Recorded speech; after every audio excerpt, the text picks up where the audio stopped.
turn around and take my ability to, say, for example, purchase a new vehicle and sell my own vehicle privately, take that away from me, you know, it leaves me the option of taking a $3,000 to $4,000 hit, trading a vehicle in, the same as with any other resident, absent being able to sell it either on Craigslist or Truck Trader or whatever that purpose may be.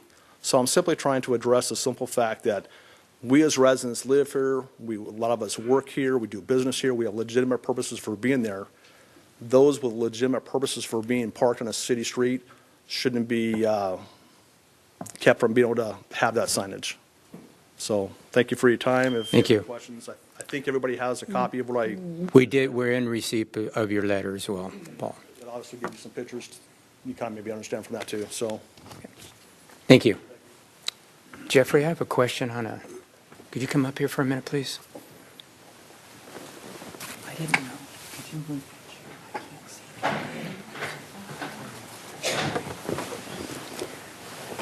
see. Okay, next we have Merrill Bursch. Is Merrill with us tonight?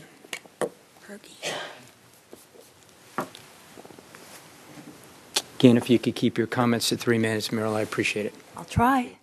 It's Meryl Berge. Happy to be here tonight. I gave a packet to Jeffrey for you all. This is Steve Bennett's, Supervisor Bennett's letter that was sent to the board before their vote yesterday, and which you will read more about in the VC Star tomorrow morning. The essence of this is a proposed interim ordinance to temporarily prohibit the county's approval of new oil and gas wells and redrilling of existing oil and gas wells for oil production that will utilize steam injection in the vicinity of potable groundwater aquifers, while the county studies potential regulations for this land use. And there's more information there. So this, of course, was in response to the USGS study that you probably have heard about that was conducted based on SB4, Fran Pavley's legislation, because of the aquifer contamination that was happening in the Kern County area and the Central Valley. So there was this discussion, and it was passed 5-0 to consider language for this moratorium.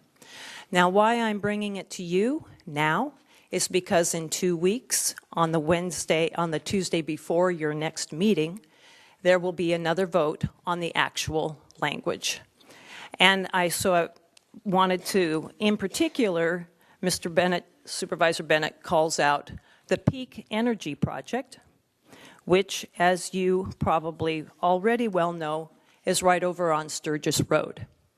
So when I had heard about the Peak Energy Project, which is a proposal for 79 steam injection wells, I pulled the USGS study that was done in 2003 that shows the aquifers, the layers of aquifers that they would be drilled down to in order to reach the tar sands, the thick, dirty tar sands, which is why they need to use a high-pressure, high-temperature process to raise it to the surface.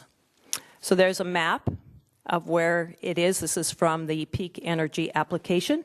And it mentions on the Peak Energy website how they, in addition to this site, have 774 contiguous acres under lease, which hold approximately 150 million barrels of oil reserve, and how they are going to be able, because of the contiguous acreage and favorable oil leases, drill across lease lines. So what this means, because we actually had a meeting with Mr. Bell and Peak Energy, is that they plan to do horizontal. Horizontal.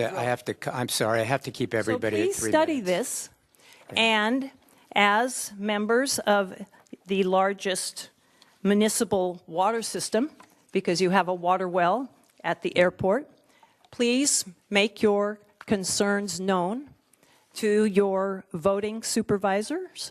Merrill, please wrap it up. Thank I'm you. trying to be fair to everyone.